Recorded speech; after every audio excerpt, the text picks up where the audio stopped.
मंत्री धनंजय मुंडे कालपासून भगवानगडावर मुक्कामी, नागरिकांशी संवाद। आज परळीकडे रवाना होणार।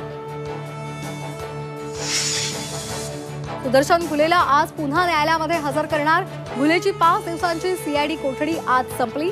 घुलेचा मोबाईल डेटा रिकव्हर करण्यात यश।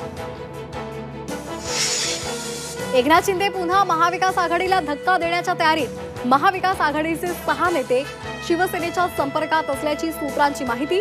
रवींद्र धंगेकर, हुसेन दलवाईंनी घेतली शिंदेंची भेट।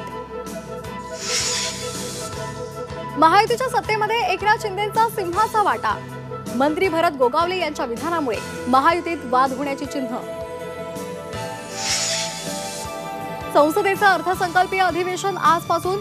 राष्ट्रपती द्रौपदी मुर्मू दोन्ही सभागृहांना संबोधित करणार। उद्या देशाचा अर्थसंकल्प सादर होणार। पुण्यामध्ये गियाबारेची रुग्णसंख्या 130 वर। तरुण वयोगटातील रुग्णांची संख्या सर्वाधिक, 20 रुग्ण व्हेंटिलेटरवर।